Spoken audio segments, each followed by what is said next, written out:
اگر آپ اپنی شریک حیات کو ہم بستری کے لیے آمادہ کرنا چاہتے ہیں تو اس کا بہترین طریقہ یہ ہے کہ روزمرہ زندگی میں محبت بھری باتیں کریں، اس کی تعریف کریں اور اس کی بات توجہ سے سنیں، اس کے جذبات اور تھکن کا خیال رکھیں، اسے یہ احساس دلائیں کہ وہ آپ کے لیے اہم ہے۔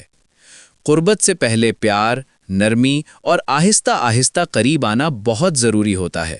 بسم اللہ الرحمن الرحیم۔ السلام علیکم دوستو، کیسے ہو؟ امید ہے ٹھیک ہوں گے۔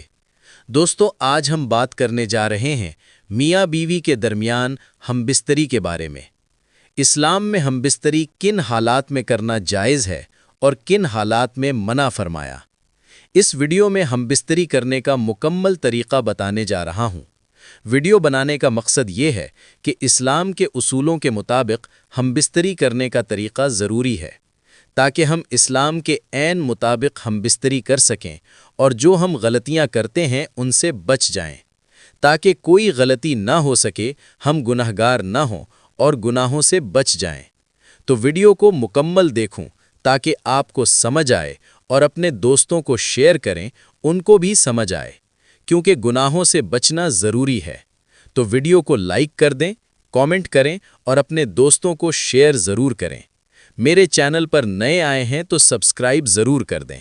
اسلام میں میاں بیوی کے درمیان ہم بستری ایک جائز اور باعث اجر عمل ہے، بشرطے کہ وہ نکاح کے دائرے میں اور شریعت کی حدود کے مطابق ہو۔ اس بارے میں چند بنیادی اسلامی ہدایات درج ذیل ہیں۔ 1. نیت اور مقصد۔ ہم بستری محبت، سکون اور نسل کی بقا کے لیے ہو۔ قرآن مجید میں ہے کہ اللہ نے میاں بیوی کو ایک دوسرے کے لیے سکون کا ذریعہ بنایا۔ 2. دعا پڑھنا۔ ہم بستری سے پہلے یہ دعا پڑھنا مسنون ہے، جیسا کہ صحیح بخاری میں روایت ہے۔ بسم اللہ، اللہم جنبنا الشیطان وجنب الشیطان ما رزقتنا۔ ترجمہ: اے اللہ، ہمیں شیطان سے بچا اور جو اولاد تو ہمیں دے اسے بھی شیطان سے محفوظ رکھ۔ 3. پردہ اور رازداری۔ یہ عمل مکمل رازداری میں ہونا چاہیے۔ اسلام میں میاں بیوی کے تعلقات کو دوسروں کے سامنے بیان کرنا سخت ناپسندیدہ ہے۔ 4. باہمی رضامندی اور حسن سلوک۔ دونوں کی رضامندی ضروری ہے۔ نرمی، محبت اور پیش قدمی فور پلے کی ترغیب دی گئی ہے تاکہ بیوی کو تکلیف نہ ہو۔ اسی طرح محمد صلی اللہ علیہ وسلم نے فرمایا کہ اپنی بیوی کے ساتھ نرمی اور حسن سلوک اختیار کرو۔ محمد صلی اللہ علیہ وسلم اپنی ازواج کے ساتھ نہایت نرمی اور محبت سے پیش آتے تھے۔ قرآن مجید میں میاں بیوی کو ایک دوسرے کے لیے سکون کا ذریعہ بتایا گیا ہے۔ اللہ تعالیٰ سورۃ البقرہ میں ارشاد فرماتا ہے، روزوں کی راتوں میں تمہارے لیے اپنی عورتوں کے پاس جانا جائز کر دیا ہے۔ وہ تمہاری پوشاک ہیں اور تم ان کی پوشاک ہو۔ اللہ کو معلوم ہے کہ تم ان کے پاس سے اپنے حق میں خیانت کرتے تھے، سو اس نے تم پر مہربانی کی اور تمہاری حرکات سے درگزر فرمائی۔ اب تم کو اختیار ہے، ان سے مباشرت کرو اور اللہ نے جو چیز تمہارے لیے لکھ رکھی ہے یعنی اولاد، اس کو اللہ سے طلب کرو۔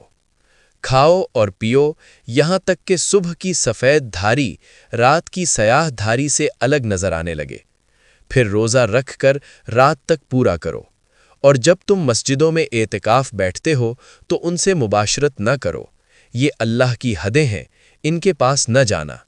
اسی طرح اللہ اپنی آیتیں لوگوں کے سمجھانے کے لیے کھول کھول کر بیان فرماتا ہے تاکہ پرہیزگار بنے۔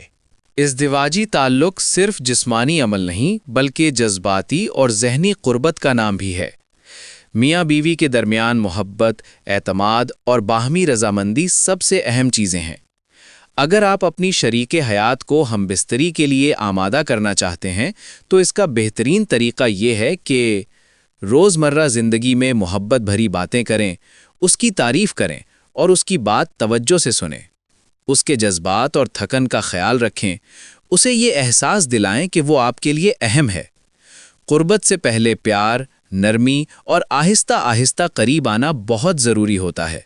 اسے عام طور پر فور پلے کہا جاتا ہے، جس میں بوسہ، گلے لگانا، پیار سے ہاتھ پھیرنا اور دل کی باتیں شامل ہوتی ہیں۔ لیکن سب سے اہم چیز رضامندی ہے۔ ہر قدم پر بیوی کی رضا اور آرام کو مقدم رکھیں۔